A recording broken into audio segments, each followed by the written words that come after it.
10, 9, 8, 7, 6, 5, 4, 3, 2.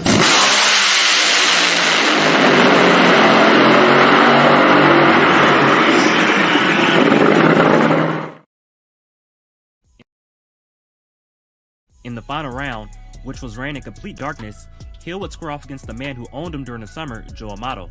Amato had run as quick as a 5 flat during the first round of eliminations, but in the final round, he was no match for the Super Shops dragster, as Eddie Hill would dip into the Twilight Zone this time and rewrite the record books once again.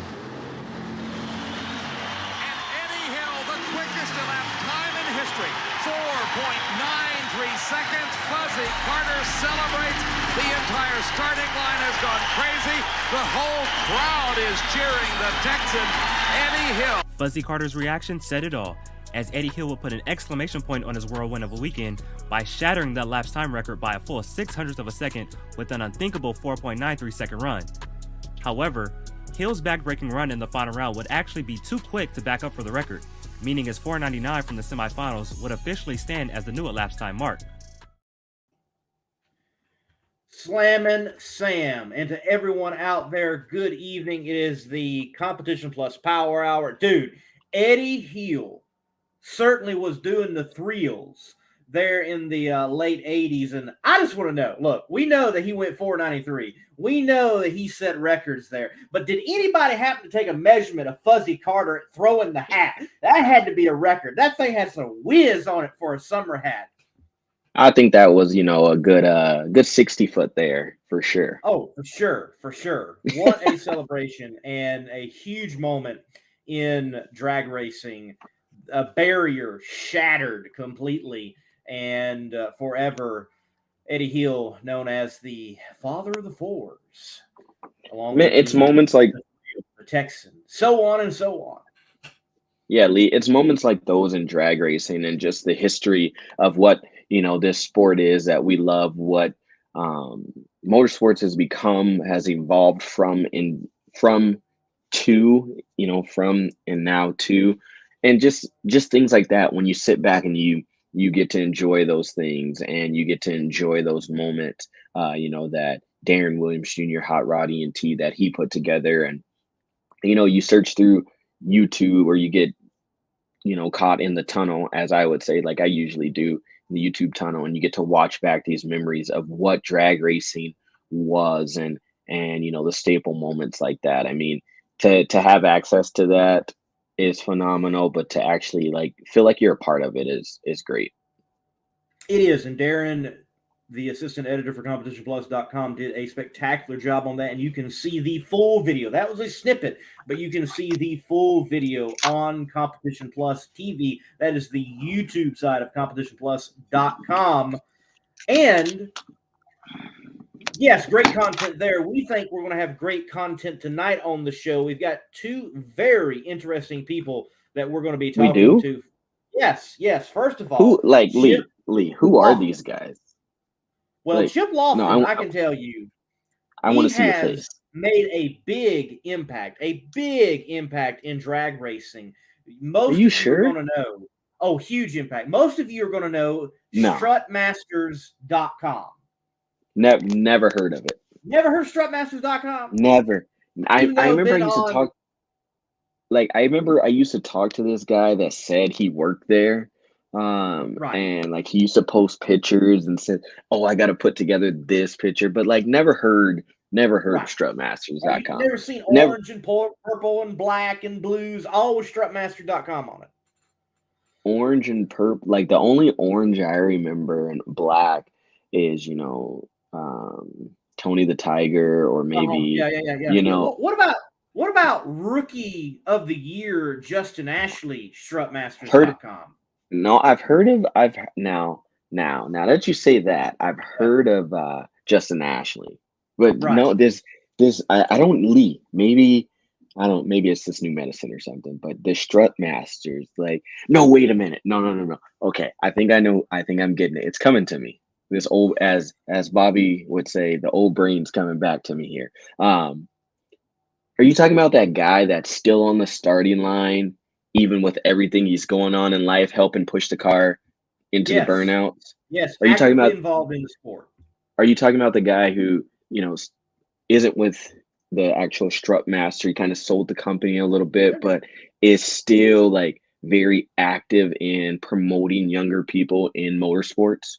Sure, he's an entrepreneur. Even another company out there in drag racing, Vita C Energy Shot. You see that? Yeah, I was coming with that next. Or okay, I think this is the biggest one of his accomplishments is helping this redheaded beard guy get Yeah. into motorsports and like fly to different. Is that the guy you're talking about? That's the guy I'm talking about. Yes, Chip, big Man. help to me and furthering my career in this media yakking it up. But yes, Chip Loftin, we're going to talk to him. Get a sponsor's bird eye view and background to the world of drag racing. And he's also been dealing with some health issues, which I can remember seeing firsthand. So it's going to be good to hear from him, his journey of having hip replacements and metal poisoning basically, and what he's had to go through to kind of get back to normal, so to speak. So going to be good to talk to Chip in just a few moments. But Darren, excuse me, you're not Darren, you're Slant. Wow. No, Sorry. just that's Darren, fine. No, look, drop off. Now we see who's your favorite. So look, at that point, we might as well bring him on. Like we now. I mean, this is as Lee. I could have taken that way worse. I could just say, I mean, I know we look alike. Like, am I in the show or what? Like, I mean, what is this? This is supposed to be a show about drag racing. He has officially turned this into comedy hour. Like, come on, for real. Right. I wear hats, Lee. I think the comedy is Darren's hair right now. Look at that. Oh. Shots fired. Had to switch up for 2023, Had to switch it up. I'm sorry, J.R. Todd. I'm sorry. Thank you. Like, gosh, man. Hey, Shots fired. Me, right? Right. Hey, Darren, look, while we got you on and you coming in early, look, talk to us very quickly. Don't spill all the beans, but this Eddie Hill piece that you put together, tell everyone why they need to stay tight to Competition Plus TV right after the show and go watch your piece on the YouTube channel. Oh man, I'll tell you what, like that was one of my favorite videos ever done. Just an historic video. Eddie the Thrill Hill, the Texan, whatever you want to call him. I mean, just what an amazing 1988 season, a very overlooked season as well. I remember Dave put in the comments yesterday, even though Joe Amato won the championship that year, Eddie Hill won just as much money that season alone from all the races he won, the bonuses and everything that Amato did from winning the championship. But I mean, let's just break it down. I mean, like you said, I don't want to spoil it for everybody, but not only is that the year he won his first race, it was his first year with Super Shops. It was the year he broke the 5-second barrier with his 4.99 at Dallas. I mean, and then that amazing performance like you just saw to kick off the show with that 4.93 in Houston. I mean, success after success after success that year. And it was just an amazing year. And like I said, I feel like it's a year that was very overlooked that not a lot of people talked about. And I want to bring it back, keep the history of drag racing alive. So that's why I want to do it. And, really happy with how it came out. I thank everybody for the support and watching it. If you haven't already, go and check it out. I think it's a pretty good video. But if you guys all don't know, Lee knows this, but I mean, this is how I kind of got my start in the whole drag racing media world, was doing these old school throwback videos. So it's kind of cool to get back to my roots. And like I said, it was a real fun video to do. I was his biggest inspiration, Sam. He was. I wouldn't have never started if it wasn't for you, Lee. You're right. So, I mean, I think he reached out to me at one point, but stop calling me Darren. My name is Sam. I was talking to the Darren. I opened up the show. I do have to wonder, did you find any information on who actually got Fuzzy Carter's hat after that phenomenal toss? I have no idea. And so not only was Houston toss great, but if you go back and watch Gainesville '93, he does like a similar thing in the crowd. That's what he does. He has perfected hat pretty. But also, so hear me. Well, you're all robot on us, so I don't know what's happened. You're even froze. He's talking too fast. All right, hang on. We're going to drop Darren out. See if he comes back. Darren's talking faster than that hat was thrown. Right. Oh, we got him back. Okay. Connection restored. We got you moving around. Gotcha. Okay. You can hear me. I can hear you. Yeah. Okay. We're slow down. Leave off at. We don't know. I think we're talking about hats, right? Hats, yes. Yeah. So what I was saying was, even though that hat throw was amazing, if you go back and watch Gainesville '93, he does like something pretty similar, and it's pretty great. But just from the video alone, right? What like things I had to kind of learn about, right? So I got to give two people their props. First is Dave W, who's probably watching right now, and Les Mayhew, because they helped me a lot with that video. And one thing I had to do, talking about the 4-second run, I'm like, well, hey, I know what the national record was in the NHRA hitting in, but what was the national record in the IHRA? Well, to come to find out, it was 5:19 Gene Snow at the Winter Nationals in Darlington, South Carolina. So found that out, right? And then I also want to know, I was like, because 1988 is also the year where you kind of start the transition from the 2-speed transmissions to the direct drive high gear only era, which we're the era we're in now. And I'm like, so what was the first exact race where Eddie Hill switched to the direct drive high gear only? And I mean, I got to thank Les because he literally took all his national dragsters out from that year and let me go through it and find that answer. So I want to thank Les Mayhew for that. And it turns out it was the U.S. Nationals. He started playing around with it, the U.S. Nationals and qualifying. But a lot of people know that the IHRA World Nationals which was the weekend before. A lot of people would bring their new setups there and test it out before the U.S. Nationals. So it could have been the World Nationals, but technically I said the U.S. Nationals, but still right. Right, man. It's that year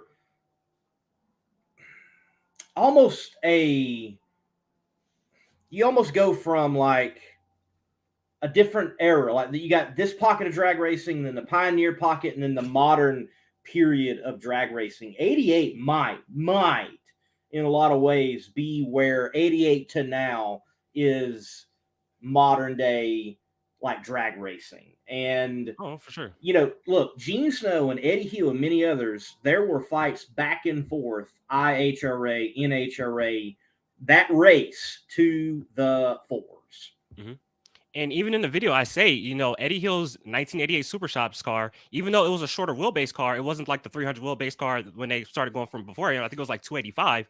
But I mean, the look of that car set the precedence for the look of the modern day top fuel car we see today. I said that in the video. Eddie Hill's car very much did. So, and one more thing I want to add to that too. It just lost me. But yeah, I mean, I'll tell you what an all around just amazing season. I mean, it's feel like the hits just kept on coming. He just kept like record after record after record, win after win. Even though he had that midsummer slump, I mean, he came back strong to end the season. Oh, here we go. I found it. So I was told though. So I was told. So in the video, Eddie Hill earns $125,000 for winning both races at the Texas Motorplex that year, right? I was told that it's because Ed McCullough did it too. He won both races at the Motorplex that year. It took Eddie Hill and Ed McCullough about 6 months to actually see that money. I'm not going to go in full details, but it took them about 6 months. So even though they won it, it took them a while to actually see that money. So okay, somebody get Billy on the line. Because Billy didn't think anybody was going to do it. That's why. That's one of those moments where it's like, dang, I actually got to write that check now. Yes. In the words of Kevin Hart, the way my check-ins and my saving was set up, all the money was in my savings and not in my check-ins. So they didn't have Zelle. You got to think, guys. They didn't have Zelle. They didn't have Venmo or PayPal. So, you had to go in and manually transfer money and write a check and fill out the little paper. So take a little bit. Yeah. But Darren, great work there. I mean, it's always good to have you come on, even though Lee is getting us confused. I don't understand. Like I'm caramel. He's milk chocolate. You got to remember that, man. Well, not only is he getting us mixed up, but didn't even talk about my hair too. Like he just on one today. He on our heads today. Like, come on, Lee. What's up with that, man? It's because he freshly permed his beard before he came on, so he got the ultra perm going on. Hey, I combed this, all right, and I took Lee, I took Lyle Barnett's suggestion. I began blow drying. I do oil it, and I also do use a balm. Thank you very much. We're getting Alexis Jory on here next, and we can talk Paul Mitchell, and there you go. Some products for the beard, yeah. I'm good with that. Yeah. Also, just to look ahead, next video, maybe some New York Yankees talk. Maybe kind of a little surprise there. New York Yankees, maybe next video. So stay tuned. I like it. Mm-hmm. Very cool. Very cool. I had to give a little teaser, Yeah, look, guys, you got to subscribe to Competition Plus on YouTube. You have Bobby dropping regularly some great action from old races from 60s, 70s, 80s, you name it. He's dropping that content, and you have Darren putting out some great content. Look, there's a lot. So, all right. What is Jared going to do anything? I didn't have you this show is like, we are off to a great start. So with this, we might as well bring on the man behind the comment right there. The boss man. Here he is. Hey, I will admit, Lee, you're not the only person that's made that mistake. One time I accidentally called JR Todd Antron. Oh, see, now that is a video. That is a video that needs to drop, like, media bloopers. You know what? I could not let you take that all by yourself, Lee. I had to fess up being the insider, but just letting you know, Bobby Bennett did that one time.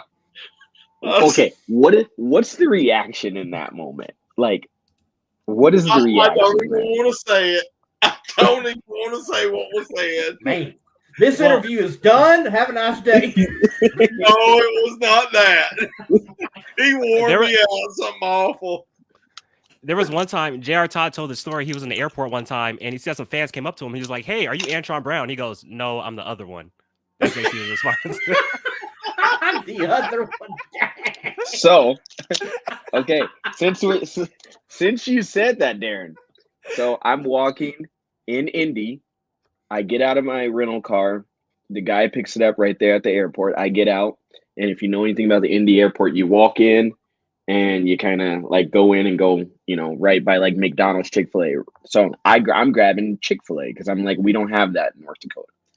And I have on my NHRA jacket, right? I'm wearing my black pants. I got my backpack and everything. And someone looks at me and goes, "Hey, AB." Right? And I got in my headphones just like this because I'm listening on NHRA TV. And they're like, "Hey, AB." And so, of course, I'm like, all right. So I kind of like do the like look over my shoulder. And I'm like, no, like there ain't no way. There's no way you think I'm Antron. So then the husband goes, "Babe, that's not AB, that's JR." And I'm like, bro, at this point, I'm screwed, right? I'm screwed. Like I'm standing here and I'm like trying to like, so then they call my number. I'm trying to grab my food and I'm like, okay, which way do I go to like get out of this situation? Because the last times I've ever been in Indy airport, I get stuck. So I'm like, okay, if I go to the left, they're standing there. If I go to the right, like I gotta walk the long way around everyone. So I'm like, all right. So then the lady, she's like, "Can I have your autograph? Can I have your autograph?" And I'm like, how do I play this off? So she grabs me a marker. What do? Big S, LAM, right? Slamming, big S, Sam. I give it to her and I say, "Hey, ma'am, I understand you're a drag racing fan. You can watch me on Competition Plus because I'm neither one of those." And I just walked off. Like, bro, like this is the easiest way. Look, you got an autograph. I don't know who you are, but I'm gone. Like, Big Mac drop. Look, you can watch me on Competition. Like, it's embarrassing. Like, it's not embarrassing, but we all don't look alike. I know you didn't go there. I know you did not go there. I'm just going, the elephant's already in the room. That's what J.R. Todd said to me. He says, "I know we all look alike." And I'm like, oh my God. I just kind of all right. Before it's time to have our first guest on, Chip Loftin, we're going to take a quick break and another preview. Let Darren drop out and get a word from Bobby right here on Competition Plus Power Hour, brought to you by Weldon Pumps.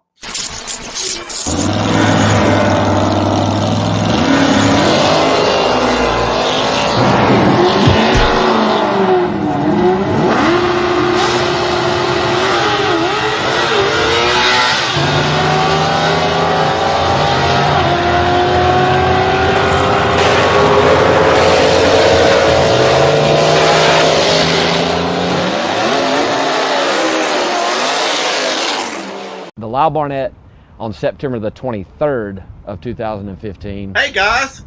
Was 10 foot tall, bulletproof. You couldn't tell me nothing. I was racing Radio versus the World, which is the pinnacle. It's like that's top fuel of small tire outlaw drag racing. And now it is time for Lyle Barnett. He's coming up here on the right-hand side of the racetrack.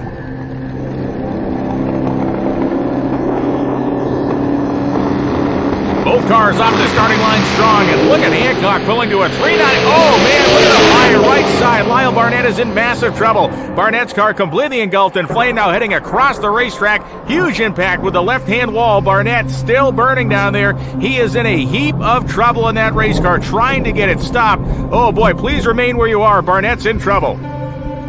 There was a time, probably 20 seconds into that I knew for a fact I was dead. I'd accepted the fact that I was going to die in a race car, and it was just a matter of how long it was going to take for me to die.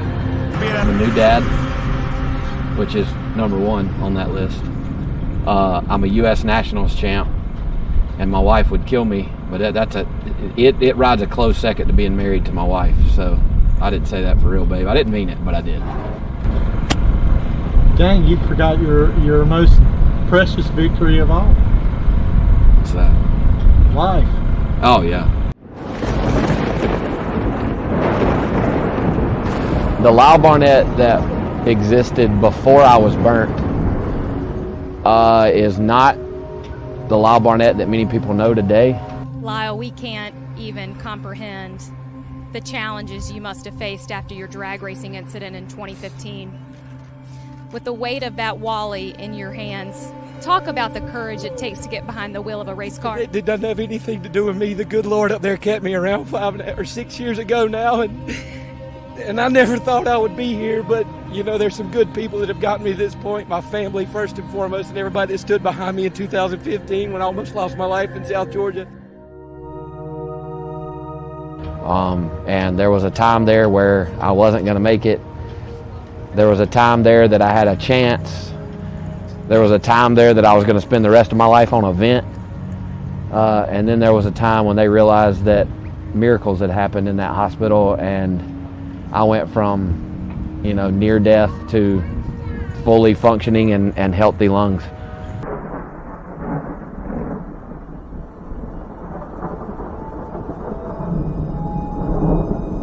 One foot in front of the other. You only got one trophy at the end of the racetrack. Chris Thorne, left. Lyle Barnett, right. No steps back.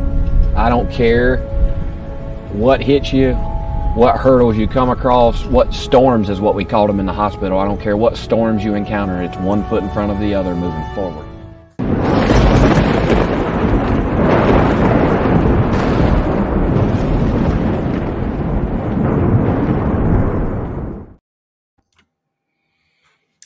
That might be a short clip, but it was a powerful one of what's going to be rolling out on Competition Plus, the YouTube channel. I believe, what, Bobby, tomorrow night, 7 p.m. Eastern Standard Time.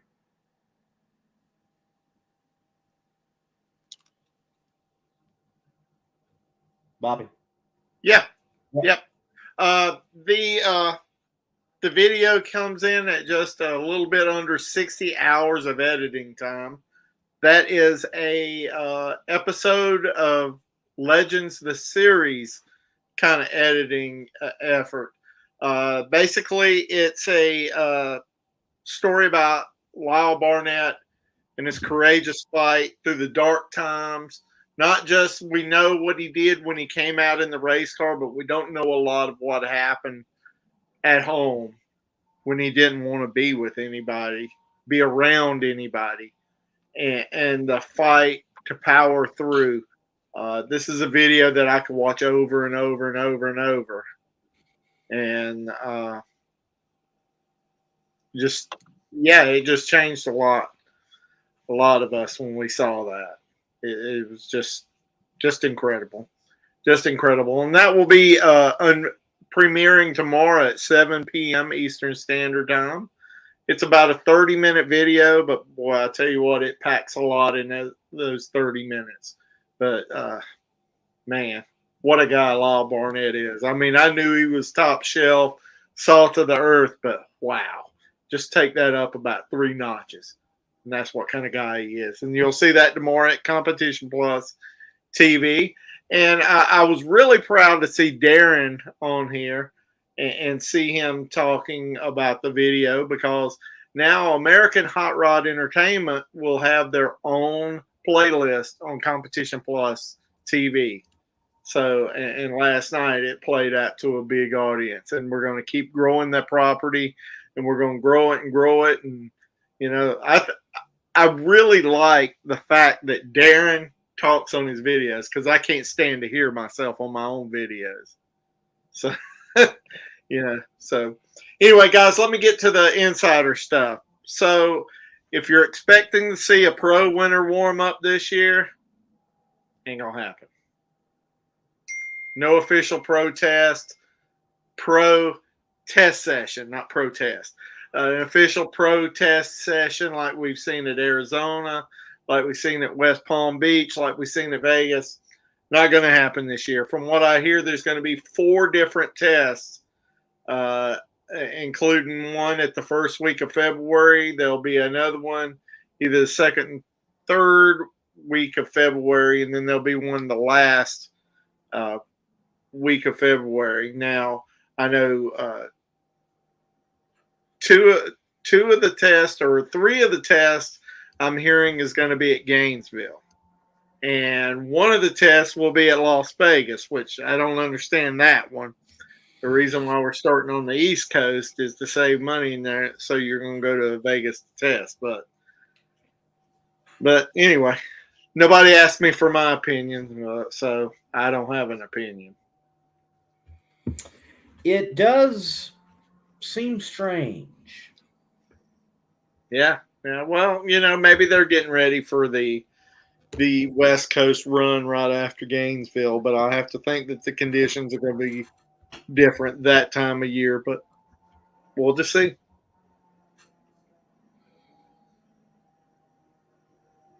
Anything else for us, Bobby, in the insider world? That's all I got here. It's pretty lean. I've been so focused on Lyle Barnett and knocking that out that, man. And then we got another episode we're working on of Top 10. So our motley crew of J.R. Todd and Antron Brown and Nikki Bonifani, Dale Worsham, and Brian Lones is coming back around again. All right. And this one's going to be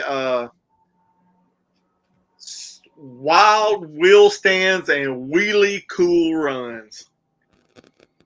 Okay. So you know we're going to be dipping into the Power Wheel Standing Championships. So. Right. I was going to say, Byron Dragway has got to be on there. Has to be on there. That one got the best ones. But just wait till we do the top 10 moments of mayhem from drag radial racing. We have got one where this dude catches on fire, and I'm telling you, that car burned and burned and burned. He come out of that thing, and his boots were smoking. I'm just like, whoa. Boy, I'm telling you, that was some wild rides. Some one-wheel wheelies. It was just some wild stuff. And man, I have a lot of respect for those drag radial guys. Man, that's a tough gig. That it is. It's wild that they have accepted. Oh, we'll do some flying to try to go out there and set records and win races. It's part of the course now. Oh, Camaro in the air. Yeah, the home of the flying cars. That's right. Well, Bobby, look, thank you for coming on and filling us in on the insider information and giving us the glimpse of what's coming out tomorrow night, ladies and gentlemen, 7 p.m. Eastern Standard Time, right here on the Competition Plus YouTube channel. Make sure you're subscribed. That story with Lyle Barnett is going to drop. Thank you, Bobby. Thank you, guys. Very quickly, folks, Chip Loftin is next here on the Competition Plus Power Hour. And yes, the Whit Bazemore is on later. We're not going to have enough time to talk to him, but we are going to get to talk to him. There's so much there with Mr. Bazemore that I would love to cover. What about you, Sam?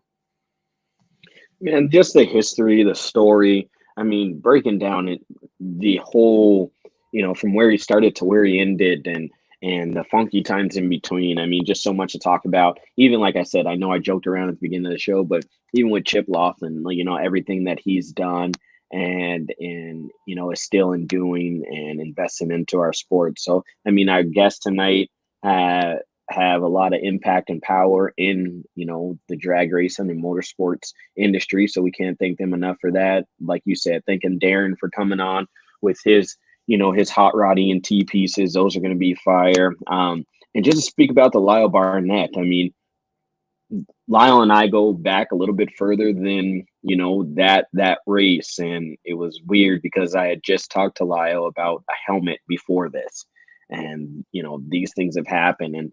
And I reached out, and obviously he didn't answer when I was talking about safety equipment after his fire and how important it is for this stuff. And it just, for those that don't take it, you know, serious, I mean, in a split second, you can see what happens. We see it on the track and off the track all the time. So safety is important. And I'm gonna tell you, if you're gonna watch that, I get choked up just talking about it. But if you're gonna watch that video, if you're gonna dive deep into Lyle's story, bring some water, bring some tissue, and just prepare yourself for literally a chance for you to relook at your life and stop complaining about, you know, oh, I'm 5 minutes late, or oh, I got to wake up at this time, because you never know what, you know, a 3-4 second ride could end up being. Very true. Folks, again, remember, 7 p.m. Eastern time tomorrow, Wednesday night, Competition Plus Power Hour YouTube channel, Competition Plus YouTube channel, not technically the Power Hour. On the YouTube channel, you'll see that story from Lyle Barnett. We're going to take a break, and right after the break, Chip Loftin. Competition Products, your source for hardcore engine parts for street, strip, and oval track. Our free catalog is packed with hundreds of product lines from the best-known manufacturers in the performance industry. Lowest prices guaranteed. Free shipping and handling on all orders over $149 in the continental U.S. Need expert advice? Our knowledgeable staff is just a phone call away. Competition Products, race parts sold by racers since 1970. Mr. Loftin. Hello there. Man, good to see you. Good to have you on the Competition Plus Power Hour. How are things going? Seems like I've been knowing you for a long time. It's been a little while now. It has been. It has been a little while now. Where did we meet? We met at, technically it would have been ZMAX Dragway, Charlotte. We didn't get to talk, though. We didn't talk. You saw me, I saw you, but we talked at Pomona, Winter Nationals 2019. So I think it was at Pomona when you were on the other side of the fence from the lanes. Right, yes. I was out there, and I said, doing whatever come I on could. over and take some pictures. And you said, no, I don't have the credentials. I said, hold on a minute. And I got you a team shirt, and you put it on, and I got you over there, and you had credentials with that team shirt on. That's right. Yeah, you pretty much, if you just have the team shirt on, you're good to go. You have to look like you belong, and you look like you belong. That's right. That's right. And then, you know, it wasn't long after that we got together and did a little work together and a lot of racing together.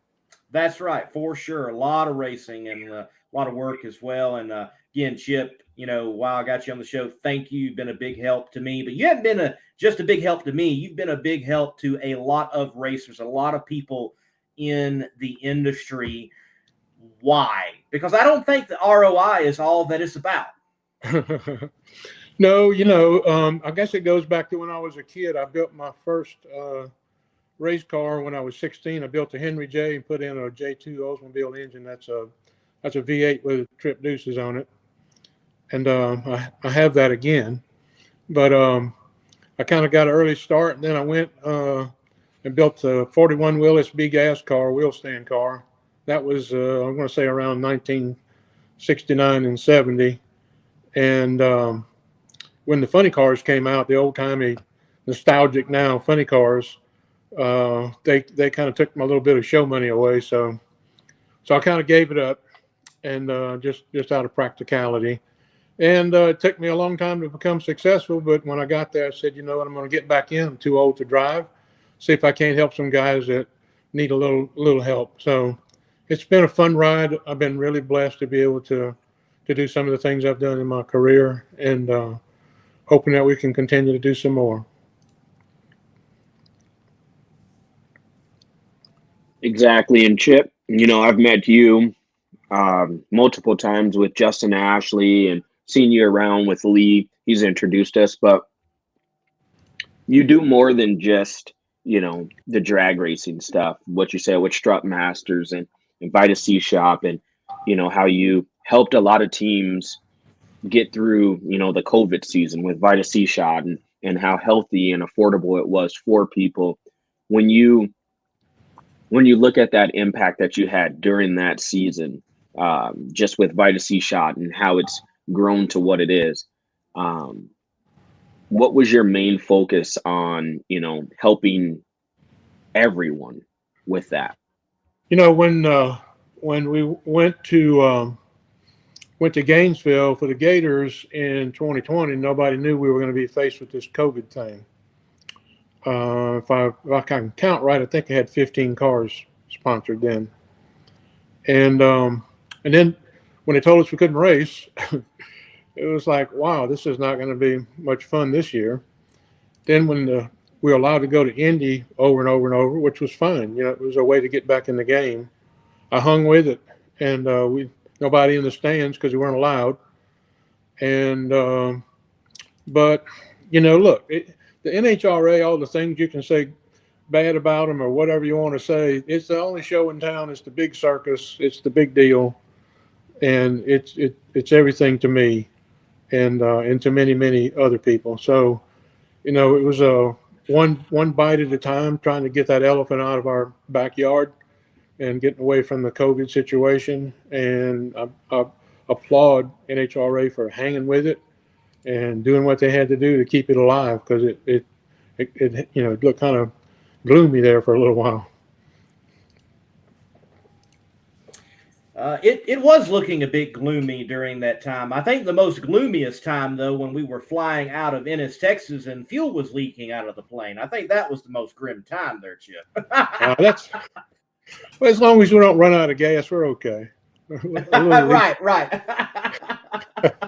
People ask me, they say, do you fly the plane? I say, no, I run out of gas in cars. So, Chip, man, obviously the sponsor and the mentor, the just helper role out there in so many ways, shapes, forms, and fashions. But, behind the scenes, people would see you come to the track and they would see you push those cars. You love to push those cars, be there at the line. And they don't realize that you were in a lot more pain than what people could see. I know I could see it. I could see it at the motel a lot of times, or I could see it on the plane or whatever. But you pushed through it. You got things right. And there's even a recent article on competitionplus.com that talks about those things. So clue everybody in what was going on with you and the pain and what you had to get right for yourself. Well, of course, I had a hip replacement about 20 years ago now. And in 2019, I decided I was going to lose some weight. I need to lose 40 pounds, and I actually did. And the way I was going to do that was, instead of letting people pick me up on the golf cart and take me around, or take me to the line, take me back, take me to the line, I'm going to walk everywhere. And I did. And I began to lose the weight and get in shape, and felt real good about it. I was walking faster, walking better. But towards the end of the season, I started noticing that I was having trouble hearing. I was having some visual problems and some balance problems. And, you trick yourself a little bit, and you say, well, I'm just getting old. It goes with it. And, but how I kind of pushed through some of that, and I'll get into a little more detail, but I was able to do, and I still do it some, what I call mind over matter. In other words, I'm going to push that car to the line. When I can't push a car to the line, I'm done. I might have to limp a little, but I'm not going to want you to see that. So I'm going to push through that and do the best I can. But towards the end of 2019, well, actually at Pomona, I couldn't figure out how to drive a rental car. And I was concerned that I would hurt somebody if I tried, because I was confused about it. And so when I got back to my hometown, I went to see my doctor, and my doctor told me I had Alzheimer's. And I said, no, I don't think I have that. And he said, what do you think you have? I said, I think I have cobalt poisoning. And he said, well, I'm going to send you to a neurologist, and we'll see just what you have. So, so I went to the neurologist. She said, you don't have Alzheimer's. What do you want to do? I said, I want some blood work done for cobalt poisoning. And for 3 months, different places put it in the wrong vial with the wrong lid on it. And it couldn't be tested. But they didn't tell me that it was wrong. They just said something went wrong and it didn't get tested. So I was going downhill during those 3 months. Literally had to have somebody come and pick me up in my neighborhood and drive me to work. And so anyway, it got to the place where I had to get the metal hip. I had a metal on metal hip, and a lot of people have had that through the years. And if you take two pieces of metal and you rub them together, you're going to get powder. And if you introduce powder to liquid, which is the fluid in your body, it's going to make mud. And then that mud leaches into your bloodstream, and then unfortunately, it drops off into your brain. And I went really a lot further along with that process than I really wanted to or should have, because they messed around and couldn't get my blood work tested properly. But I had a surgeon lined up, and when the number came back, he said, oh yeah, he said, come down here tomorrow, we're going to get this, well, they call it a hip revision, where they take the old one out and put in something that won't do that to you, which they took the metal ball off and they put in a titanium ball, and they took the metal socket out, which is about a 3/16 of an inch thick, not real thick because it's metal, and they put in a ceramic socket. And I'm expecting, if I would find out, if I did some research on it, that the ceramic, not being as strong as steel, had to be a thicker, taller piece of product. And so the surgery went well. And I asked him, because I had seen something on TV once before. I said, how much mud did you take out of my leg? And he said, about a quart. And that's where that stuff was, making the powder turning into the mud and getting in my bloodstream. And so what he didn't tell me was that maybe I should measure myself and see if I gained any height or length in that one leg because of the type of surgery that I had. And he made me 1.25 inches taller on the left side, and I didn't know it. I rehabbed, did pretty good. I got back into the racing game. I was having fun, doing things well, but the next thing you know, my right knee is giving way on me. You might have seen me with a cane a few times, and I'd always take that cane and set it down when it come time to push that car at the line. I made it work. But what happened was my body being taller on the left side ruined my right knee, so I had to have my right knee replaced. And I asked him if they could give me some of that inch back. He said no, but what he did is he took another 1/2 inch. So right now, as we speak, I'm 1 5/8 inches taller on the left side. And then they told me, they said, you can get the cobalt out of your blood, but you won't get it out of your brain. But I wouldn't accept that, and I'm not going to accept that. I'm going to continue to fight to get it out of my brain. And I heard from Mike Ashley that he had a friend that had let him use his hyperbaric chamber some when he was racing, and it helped him a whole lot. But I guess just being in good shape and clarity and so forth and so on. And I found out that if you scan my brain, it looks like a professional football player with multiple concussions. And so they're helping those guys with some of the hyperbaric chamber work. And so I talked to Mike's friend that does that, and pretty much was getting scheduled to do that when I walked downtown in my little town and saw this thing on a decal on the window that said harmonic egg. And I had to find out what that was all about. So I went in and talked to the lady, and she said, look, it has a protocol for cobalt poisoning. What it does is it uses sound and light frequencies, and you stay in it for an hour at a time, and it's supposed to help detox. And so cobalt toxins they give you a rash all over your body. It's where the toxins are trying to get out. And so when I went in I call it the egg. When I went in the egg the next day, I would see all those rashes, I call it pop a little bit. They didn't really pop. They just got more pronounced. And I knew things were happening. Well, I had vertigo from all the cobalt. I lost my peripheral vision. I had some hearing impairment. And so it got rid of my vertigo, got my peripheral vision back. And I really, really felt good about the progress that I was making. So I still had a lot of trouble with the fact that I was that 1 5/8 taller on the one side, and it throws my SI joints out in my lower back. And so it's been 3 years before I slept in a bed. I sleep in a chair, and so I continue to work on it. But my goal was to do two things. One was to inform people about this, because when I found out there was a doctor in Alaska that was one of those guys that did those 100-mile bike rides, and he had an artificial metal on metal hip, and he had to do a talk at a conference. And when he was in his hotel room, he kind of went nuts. And the hotel people called his wife and said, "Your husband's written stuff all over the walls. I don't know what he's going through, but he's going through something. He's crazy."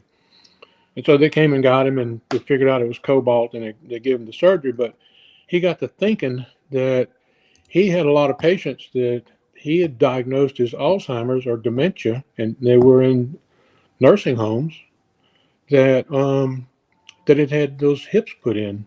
So he pulled all his files, and he pulled a bunch of those people and gave them what they call hip revision, with new surgeries with new parts, and got some of that cobalt out of them, and they got to come back home. So how many people there's so many people have those hips. It's amazing. And how many other people have this problem, and doctors aren't recognizing. They just say you have dementia. And then your family goes, "Well, what do we do now?" Well, we can't take care of him like this, and so we're gonna have to put him in a home.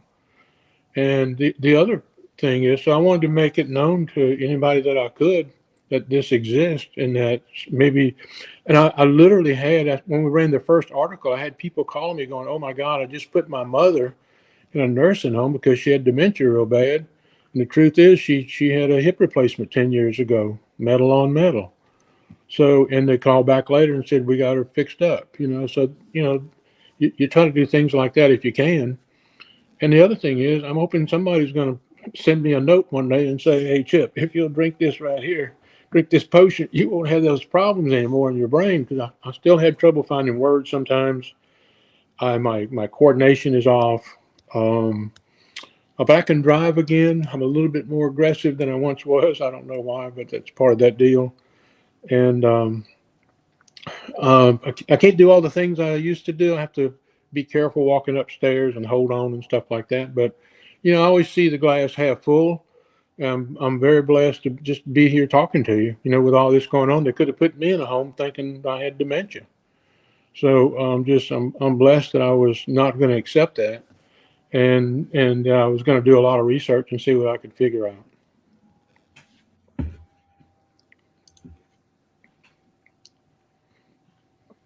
And that's what it takes. And I know it, I can't speak exactly to what you're saying, but when you talk about, going and doing multiple blood works and seeing different people about different things, I've kind of, Lee knows, and Bobby knows, but I've kind of missed shows here and there because I was under the weather and not feeling good due to blood work. So I totally understand you there. But for you mentioned it multiple times there of, you're going to keep doing this and you love pushing that car forward.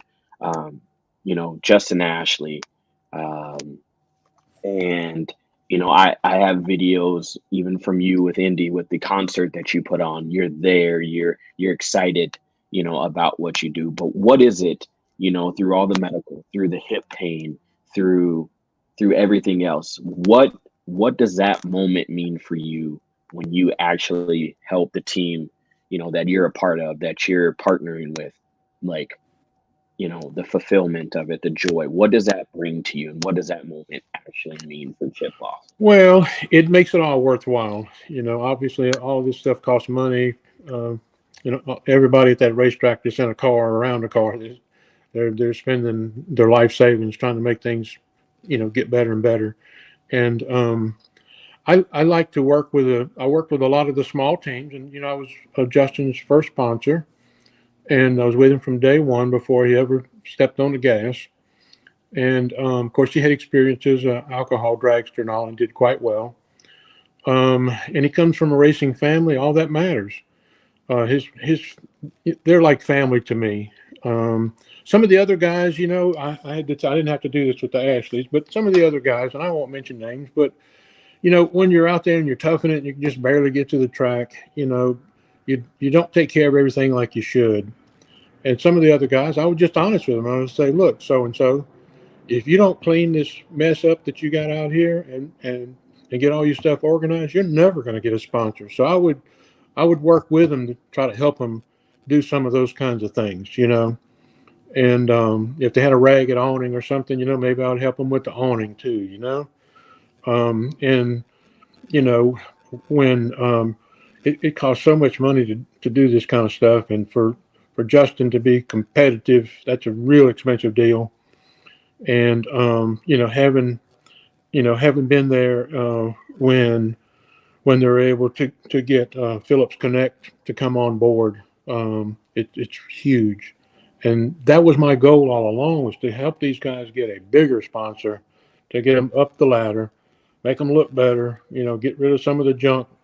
I hired Lance to help some of the teams and go in there and organize them and get their parts right. There's a real science to buying used parts from big teams and selling your parts to smaller teams, maybe alcohol dragsters and stuff, and learning how to do that, because you have to manage the little bit of money that you have, and for those smaller teams. And so, seeing Terry Totten out there, with Joey Haas going all the way to the finals, I mean, I can't tell you how good that feels, And the time that that Terry Haddock beat John Force, I mean, that was like life changing. It was just amazing. And of course, with Justin, it's amazing every race.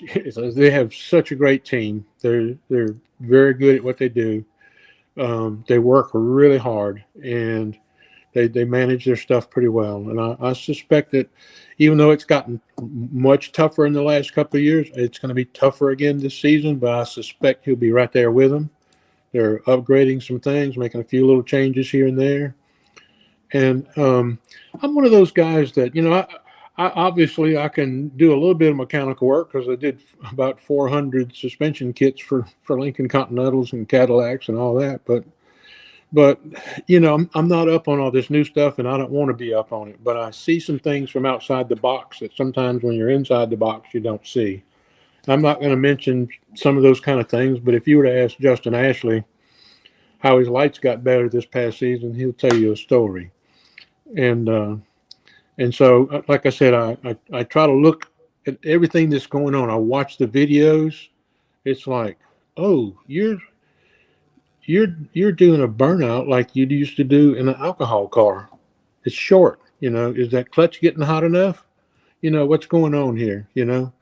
And just little things like that you'd think you're not really paying attention to when you're in the middle of it.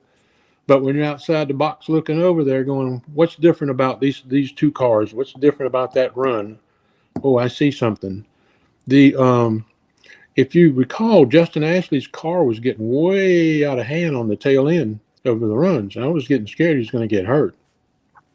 And I went to him and I said, Justin, you got to figure out what's going on. And he thought it was him. He was being kind of, in a sense, maybe they were thinking he's not doing something right in his driving. But the way I looked at it was, if you had trouble at the tail end and not somewhere in the middle, it's not your driving. It's something going on with that car. And when they changed the steering box on it and got it right, that car went straight as an arrow and never had that problem again. And so I look at little things like that. It sounds little, but in that kind of car, nothing's little. And so, you know, I love doing it. I wish I could have done it more when I was younger on my own, but I couldn't and I didn't. But when I got my shot at it, I took it. Chip, what does the future hold for Chip Loftin? Involvement in drag racing? You going to attempt to have a few more beach days, maybe? You know, what's up the road for you? Well, I'm trying to help Justin get some deals with the Phillips people. In other words, we're trying to find trucking companies that'll do business with Phillips, so we can get a bigger budget for Justin. Because he's good enough to win a championship. Brittany deserved to win this year. Grubby, he's hard to beat. You might could beat Brittany sometimes, but Grubby real hard to beat. And you know, he was the crew chief when I sponsored Clay, and he did some amazing stuff. But I'm really pushing hard with Justin to try to get his budget where they can do what they need to do. There's some of the teams that you know can run on the top. If they blow a motor, it doesn't hurt them so bad. But you know, Justin's, you know, he has a fair budget, but there's a budget and then there's a real budget, and he needs a real budget if he's going to win a championship. So I'm working with Jim Epler, you know, introducing him to some other trucking companies and you know, and that'll help Justin's team. And so I have a lot of focus there. As you know, a lot of people might know that I sold the controlling interest of Strutmasters, and I'm not required to be at Strutmasters anymore. So I can do some other things. I'm still a partner, and everything's going really well. They've helped grow the company. Some things that I probably couldn't have done. That's what they do. And you know, if you raise a baby, sometimes it's going to have to graduate and go off on its own. And I had my baby for 24 years, and I loved it. It was hard on me for a couple of years, just you know, it not being all mine anymore. But it was good timing. It was the right timing. It was when I had some of this trouble with the cobalt, and I don't know what consequences would have been for my family had we not taken a turn and gotten this cobalt thing, you know, pretty much under control, where you know, can find a way to make it day to day. And so you know, I'm partners with Mark Beaver in the Pro Stock car. And you know, we have a good car. We have good parts. It's so competitive. It is so competitive. And I'm sure you'll have some shows about this in the future. But you know, with Elite having 8 teams and KB maybe having 6 or 7, it's not going to leave a lot of room for us little guys out there trying to make it, you know, in the game. But we're fighters and we're working hard. And Mark and I did that thing because we both love racing. We've both been in round track racing before and knew each other, and I'd sponsor his trucks and all when he was in truck racing. And a lot of people don't know that I did a lot of round track racing. My son was a racer in round track. Couldn't get him to go straight, so I waited till he retired and then jumped into the drag racing. But the pro stock car is kind of my way of forcing myself to stay in and not give it up and not get away from it. Now, I'll have to be honest with you. I have some other business things going on this year that you probably won't see me near as much as you have. And I'm still working. I'm probably going to have surgery on my right foot, get some of that straightened out where I can wear a built-up shoe and kind of get my body leveled out. I will be the only 73-year-old you ever met that grew 1.5 inches after he turned 73. So I got that to deal with this year. And but I'm going to be at enough of them, you'll know I'm still in the game. And it's a great sport, and the NHRA's, I know they're doing everything they can to make it as good as they can. It just seems like it keeps getting more expensive for everybody to be competitive. And I wish there was a way around that. I don't know what that might be. When I raced, you know, you could go to the junkyard and buy some parts and build a car and have a lot of fun, maybe win a race. But nowadays, not that way. I was, you know, I sell struts and shocks and stuff through Strutmasters. But I never paid $20-something thousand for 2 shocks to go in a race car before. But if you don't have that on your pro stock car, you can't go down the track right. So we're keep moving on and enjoying it and having fun and helping any way we can. Well, Chip, keep up the good work. Thank you for all the help on behalf of myself and each and every racer that you have helped. And we're glad that things have turned around in your health and that you got many more years, hopefully, to look forward to in drag racing and at the beach. Well, I'm at the beach now. It's a little chilly. And I came here because I have some projects I need to get ready. So when the season does come, I won't have to do it during the season. And I always enjoy coming here and kind of have a lot of peace. And I enjoy your show. And Lee, I can't tell you how proud I am of you. I know where you were when we met, and I know where you are now. I know you did it all on your own. And I just opened the door and said, "Hey, walk in there and make it happen," and you made it happen. So I'm just so proud to be able to be with you tonight. And Sam, thank you for your kind words. And tell everybody I said hello. All right. Thank you, Chip. Yes, sir. Have a great day. Thank you. He's a cool guy, Sam. He really is. Yeah, Lee, I mean, that's got to, and I won't, give you this moment here, but, for you, I mean, I know your backstory. I know, the ins and, well, mostly the ins and the outs, the goods, the bads, the funny moments, the moments that I can laugh about. But for you, I mean, Chip is, from what you've told me from day one, has always been there to help you, support you, the long days, the travel, everything like that. So, I mean, for you, I mean, like he said, he's proud of you. That's got to, mean a lot, especially, with everything that's going on with you and everything. So, look, no matter where you are in life, you always need someone to help you. No one is actually self-made. You had somebody help you somewhere, all right?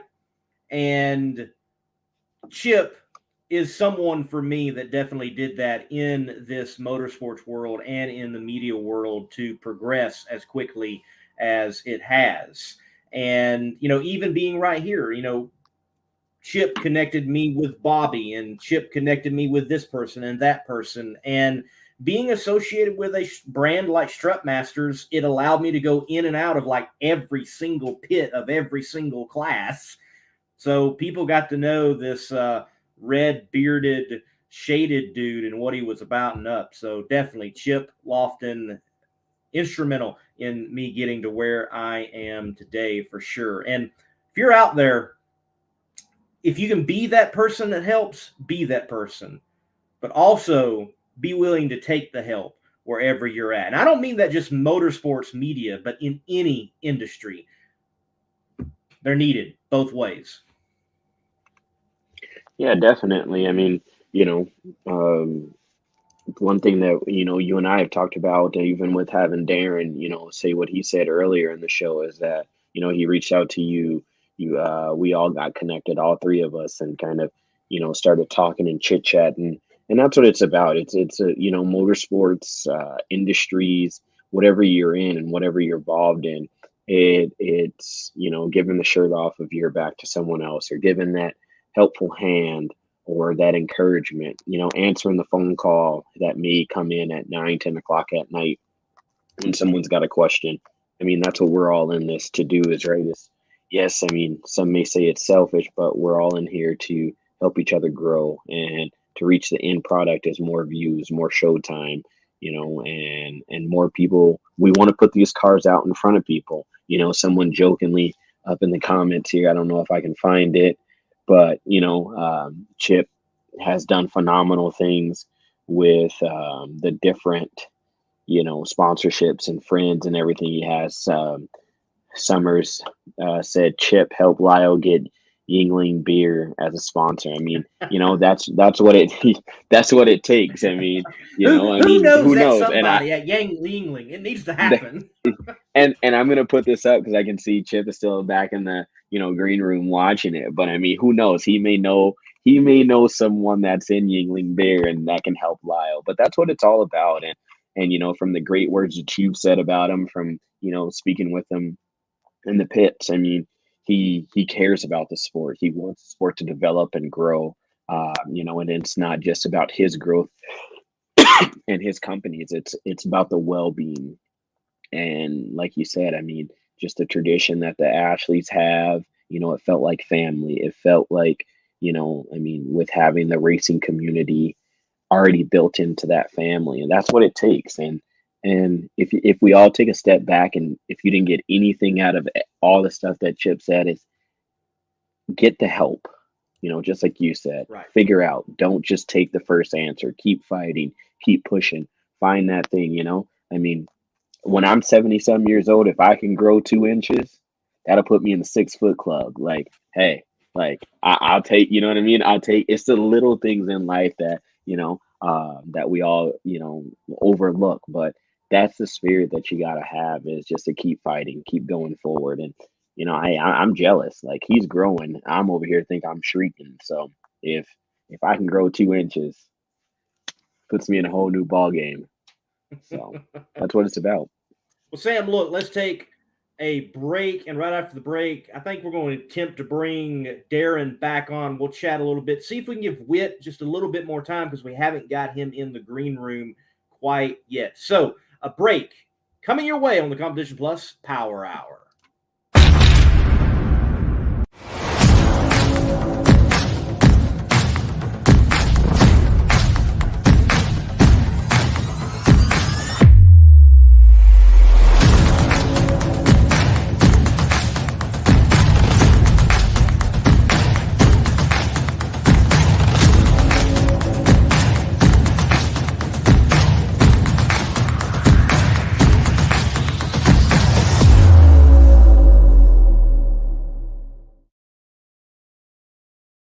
Want to take your vehicle's performance to new heights, you got to give it P. Like our original equipment technology, antifreeze, and coolant. Our formulas match the vehicle manufacturer's technology requirements so that we have the perfect match for every vehicle. That's one reason why Peak is among the fastest growing brands of coolant in America. We work harder to earn the trust of people like you every day.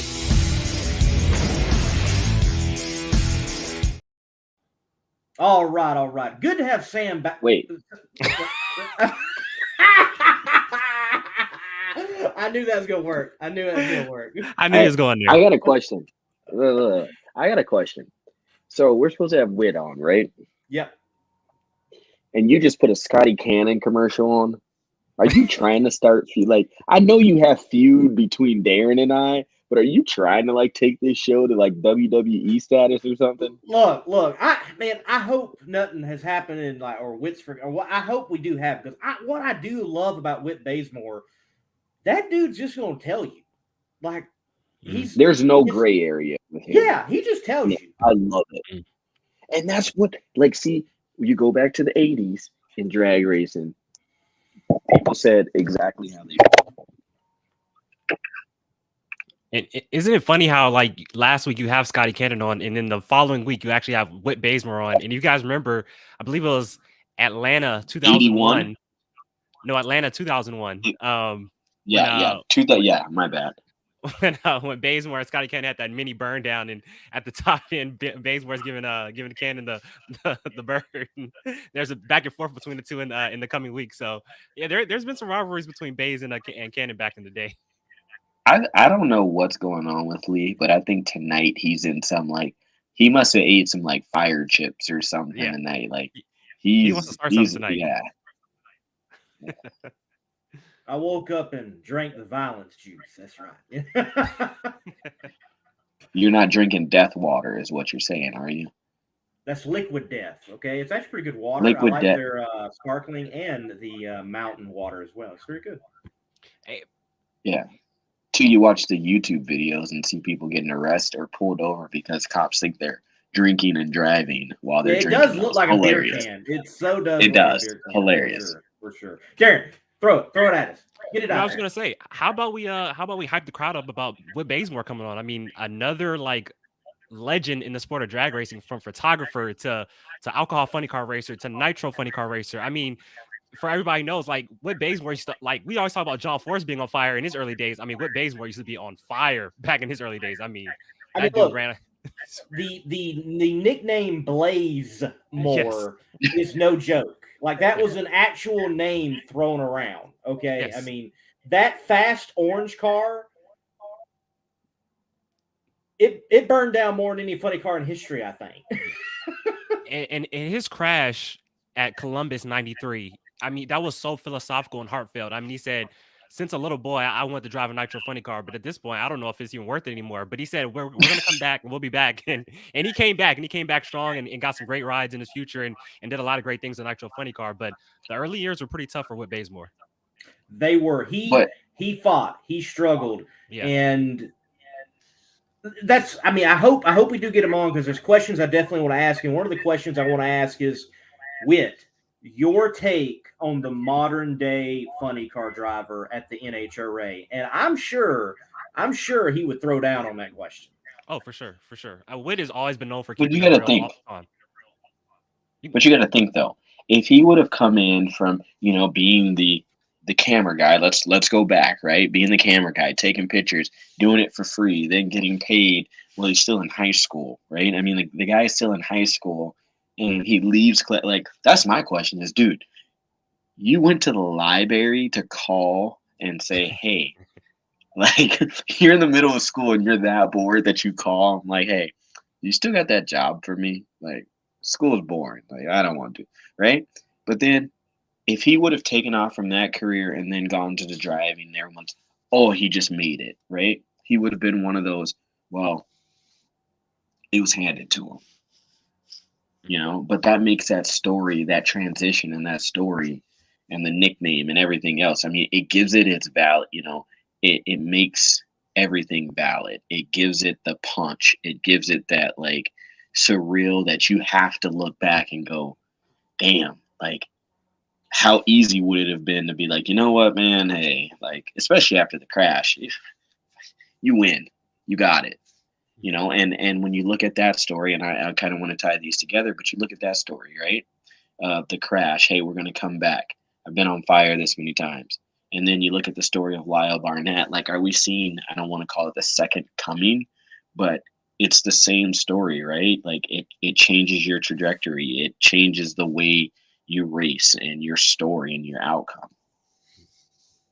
For sure. Darren. What's up? Which one? When you think, which one? Yeah. Which Sam or which Darren? Sam Darren.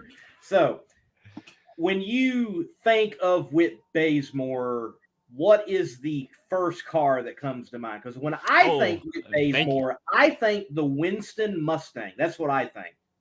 Okay, Winston Mustang is actually second for me. First for me is actually that pinstripe Mako car that he had, the black one with the pinstripes. Okay. That's the first one that comes to mind, but the Mustang is second. The Winston Mustang is second for me. Okay. Yeah. You got him flipped. Second Sam, you got him flipped. Well, no, just because that pinstripe car is kind of like my childhood. You know, '97, I was alive, but I was still kind of young. But that pinstripe Mako car, that was like, you know, my early teenage years, or even before I was a teenager, just watching on ESPN, going up against John Force. Those are the days, man. Bro, you just made yourself a lot younger than what I thought you were.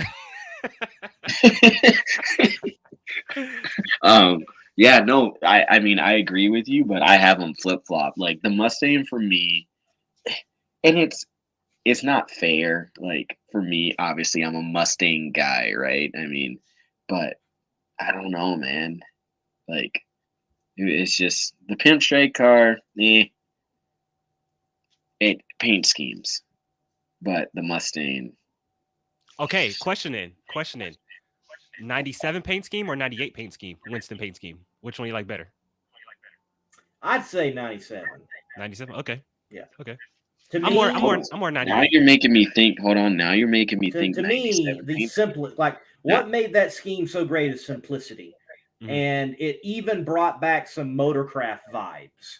I think, for NHRA drag racing fan base. So if you were a Ford fan, if you were an Oswald fan, if you just like red cars, it all kind of intermingled, and you're like, that's the look, that's the car. And let's not forget, in between Winston and Don Schumacher, he raced for the great Chuck Etchels for a while too. I mean, let's not forget about that in the Kendo GT1 car. So that's right. I mean, that was a pretty, like, I wouldn't say odd, but kind of like a weird kind of combination right there with Bazemore, Chuck Etchels. I would love to be a fly on the wall with those conversations right there between those two guys.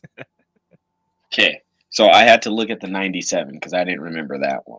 The 97 is traditional, but 98 brought that pimp straight in because he did those couple of black stripes in it. And even though he didn't do the doubles, and that was Ford's thing around that time, is doing the double stripe because it was bringing it back from the 60s. I just like 98 because I know Selzy had a similar one in Top Fuel in 98, 99.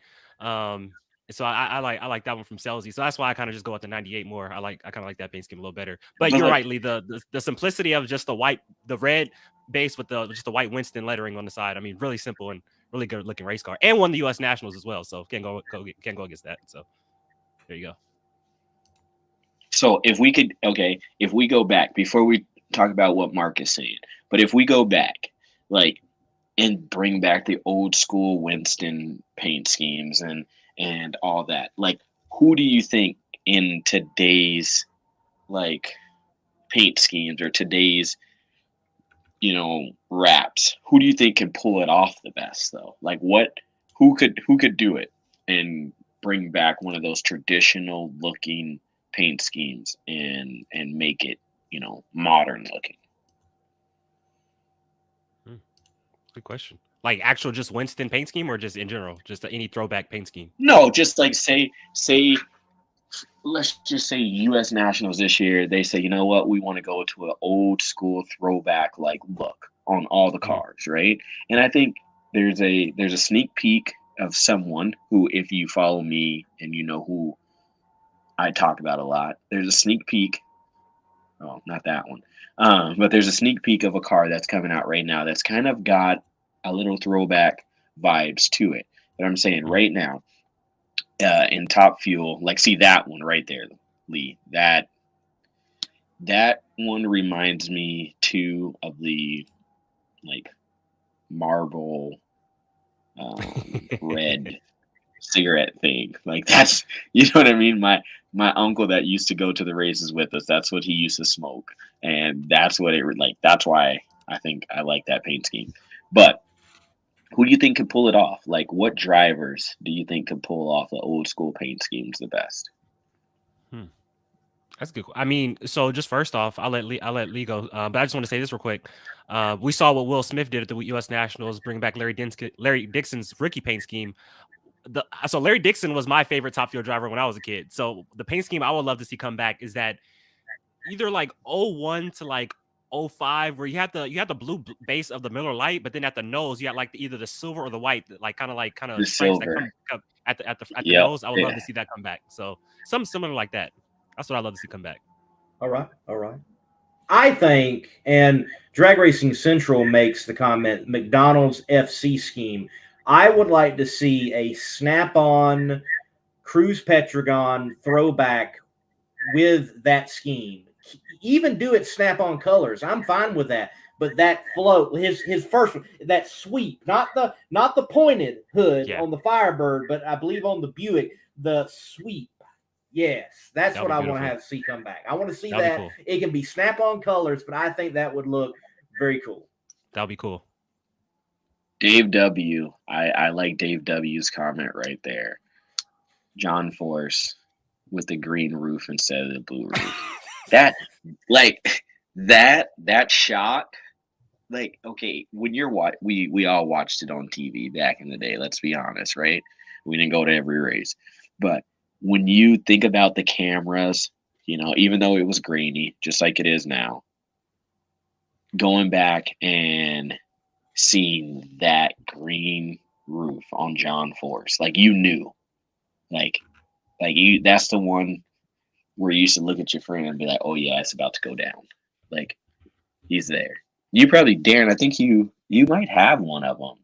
No. So the one he's talking about is the 2002 paint scheme that he tried to bring the tribute back at Houston this past year, which was a tribute to his 100th win, and it's just a white car with a green roof, and that's basically what he ran. Yeah, in 2002, and that's actually, you talk about simplicity, Lee. That's actually one of my favorite paint schemes too. Is that 02 paint scheme? It's just a white solid car with a green roof and say Castrol GTX on the side. Simple and a really cool looking car. Hey, look, simplicity should not be underrated. It can look so good. Yeah. Anything simple can look so good. Doesn't always have to be flashy, ladies and gentlemen. But if we want to bring back the gold car, we could. I know it's a little dusty, but if we bring back the John Force 7-time champion gold car, if we do something similar like that, I'm down with that too. Love the gold car.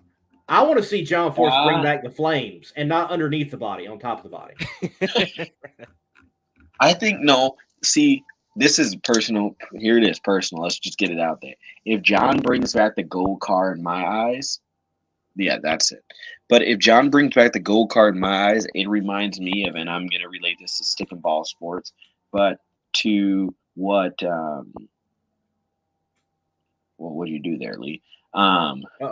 What Wrong one. what Michael Johnson did with the gold spikes. You know what I mean? Like, you can't, like, once you do that, you only bring it back for certain things. And I think when we see John do his farewell tour, I think that's when you bring back the gold card. How dare you speak of such things? I didn't say snow. I said farewell. Wait, snow? We don't say that. We don't say the S word up here in the Midwest. Oh, okay. Oh, I thought you're mentioning Gene Snow. I was like, are we not talking about Gene Snow? But never mind. I have to completely agree with Jordan Hart. Salinas did nail it with the Blaine Johnson car. I believe that was last year, or 2 years ago. Now. Yes, 2 years ago. 2 years ago now, and just spot on. Did it at the right place because they did it also at Sonoma, and Blaine got that win there. I mean, that just. I was Blaine Johnson fan as a kid, and to see that car, it touched the heart. It was good to see. So, and look, Salinas, he's had some cool schemes over his time in NHRA drag racing. I'm very fond of the one he had that looked like a P51. That was cool. Yeah. Oh my gosh. That's so bad. That's why Jordan's right. He would. So I'm not entertaining this. You will not get me today. I will not be that guy.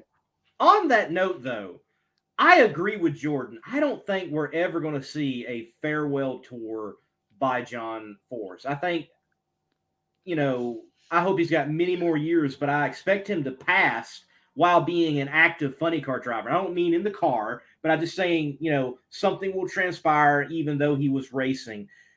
Granted, I feel like he deserves a farewell tour. He is certainly one of those figures that deserves it. And you can't do a farewell tour unless it is the last tour for sure. No, it's not.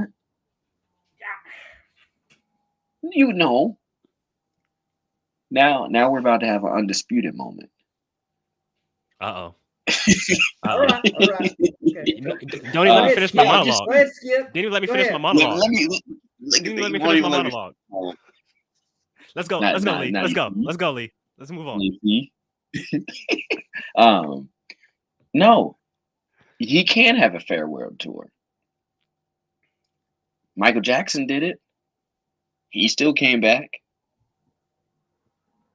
Right? How many times did Brett Favre say he was retiring? Came back. Tom Brady. We have to mention this name because we know that Bobby's a, Tampa Bay fan. Tom Brady should have retired. Probably is. He's going to come back. I mean, just because it's a farewell tour, that doesn't mean he's done. What if he says, you know what, I don't want to go a full season, so this is going to be my farewell to a full season. and then does half the races. I think can't he do that? Something like that, because in NASCAR it became very popular to become semi-retired, if you will.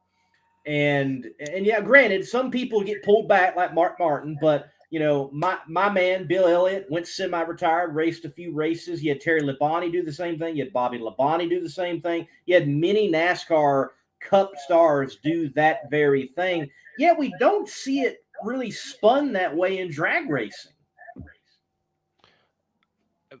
Well, just speaking of the guys from NASCAR, and this is just my opinion. You talk about semi-retired. You name all these Hall of Famers, legends, but when they do the semi-retired thing, the next generation is like, well, dang, these dudes can't drive, because all they're seeing is like them falling off. I'm just saying that's how it pretty much is. Like Bobby Labonte, I mean, a legend, a Hall of Famer, a champion, but the newer generation is like Bobby Labonte, like, come on now, what? So that's just how I feel. I understand what you're saying for sure, and it's. I like what Annette Summer said. Like Ricky Smith has said he's going to retire now. How many times? I don't count anymore. I don't think we can count. He did retire. Maybe those shoes or that fire suit, or something like that. But I mean, you actually okay, not being funny, but technically he said he's not running NHRA anymore. So he retired. Now he's, as he calls it, he's in the PDRL. Right. Yeah.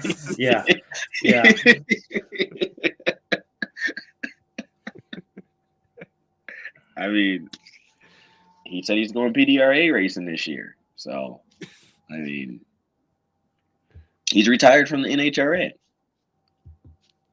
Wait, did he actually call it PDRL? Oh, you've never heard that? No. Oh, okay. Yeah. What are you laughing about, Lee? Oh, boy. I'm wondering if we should continue or end the show at this point.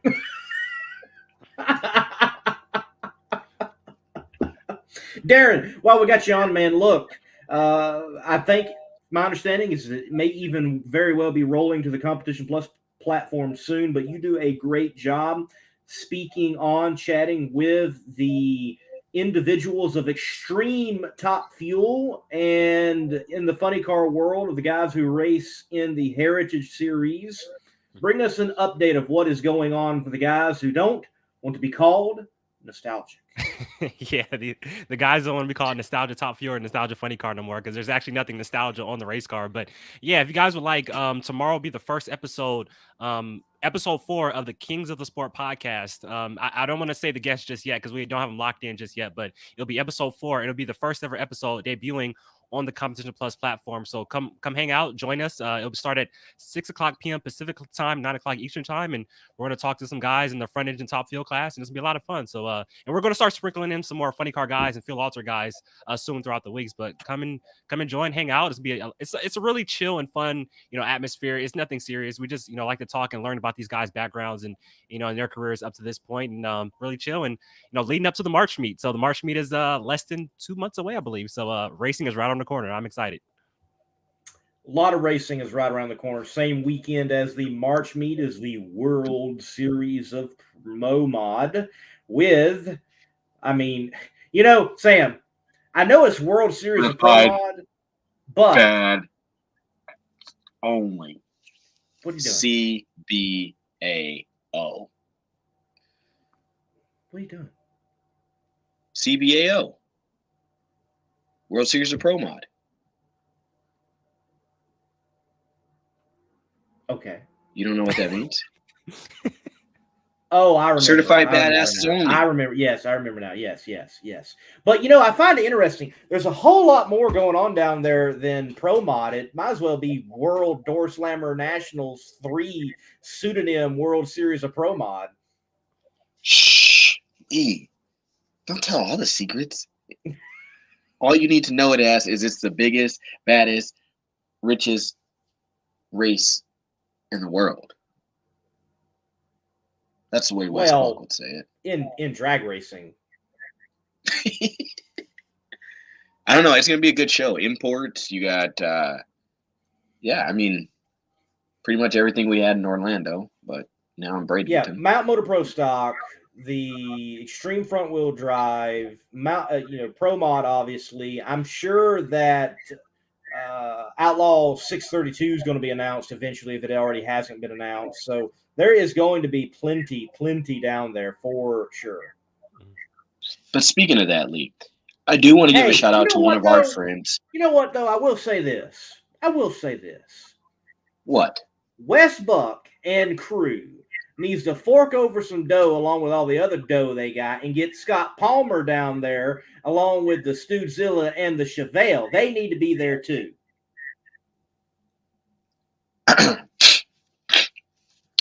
I know nothing. I plead the fifth. I agree with you, Lee. That's all I'm going to say there. But I do want to give a shout out to the limo guy for raising $20,000 to give to the Mountain Motor guys. He's been saying he was going to do that for him, and he actually got that. And that's cool to see a media guy actually stepping up and raising some money, to give back to the people that, have given so much to him. Yes.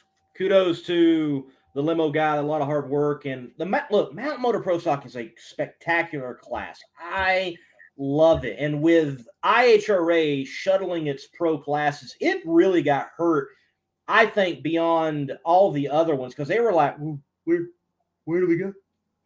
What do we do? Because, if you ran top fuel in IHRA, okay, we'll go run NHRA. Whether that was, if you ran alcohol funny, we'll go run NHRA. If you were running Pro Mod, we're going to do it at NHRA, and every 8th Mile Outlaw Series is going to pop up. But what about Motor Pro Stock? Other than the PDRA, it's like, what do you do? Now, granted, I know there was a period of the ADRL in its heyday and the spectacular crowds, and they were running there, but no one's really taken the banner for Mountain Motor Pro Stock other than PDRA and put them in the limelight. So I'm so glad that they're going to get the opportunity at the World Series of Pro Mod. And Dave W., I guess Whit isn't coming. We sent out link time, everything, and hadn't seen him. So maybe we'll have to connect with him on another show time, maybe even next week. Who knows? Stuff happens live. Here you go. So you got us. You got Darren and Sam and myself. Do you know which is which? I don't at this point. I don't.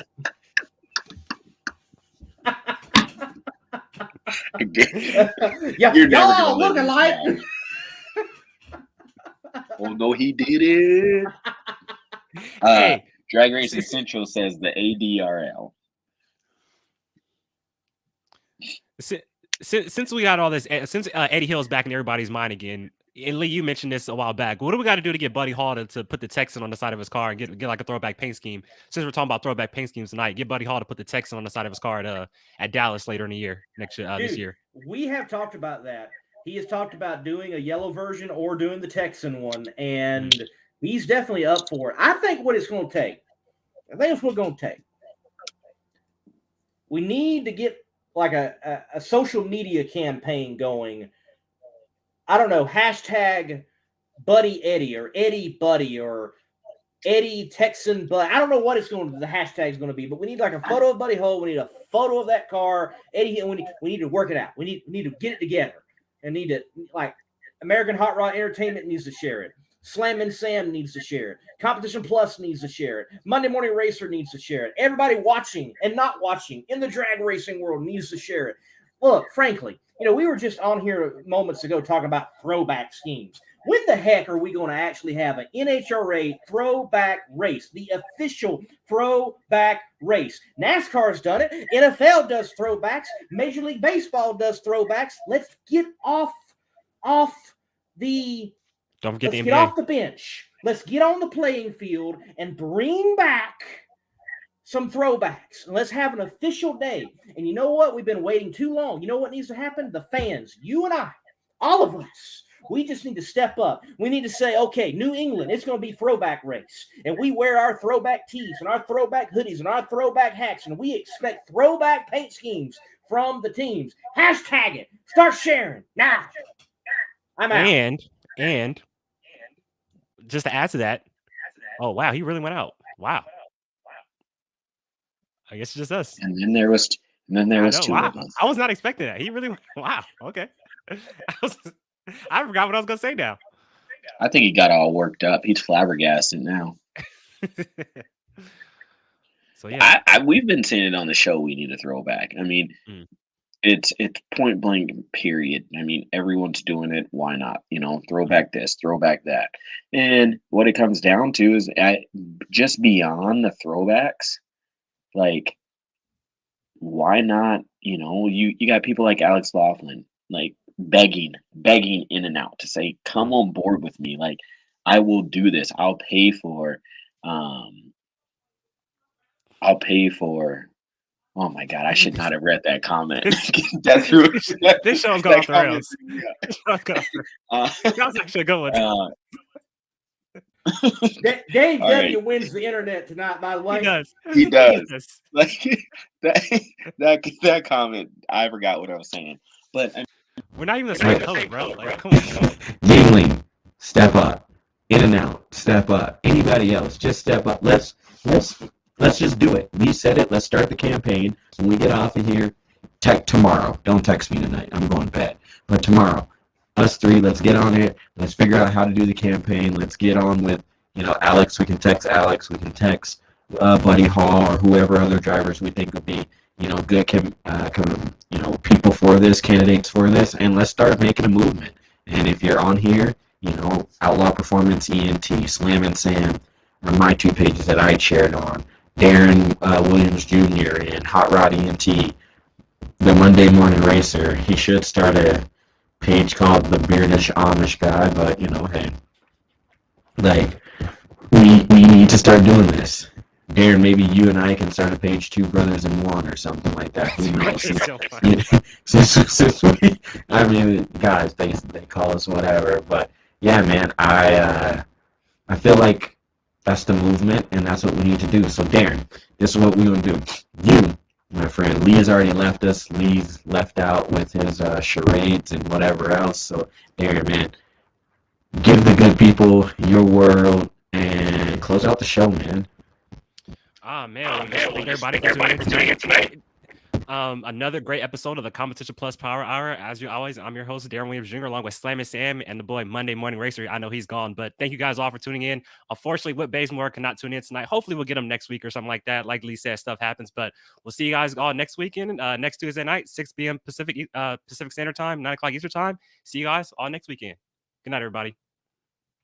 Classic car owners, make your headlights over twice as bright with Holley Retro Bright LED headlights. A plug-in replacement for those dim halogen seal beams, Retro Bright maintains that classic look and lasts 6 times longer. Stay safe and click the link below to learn more.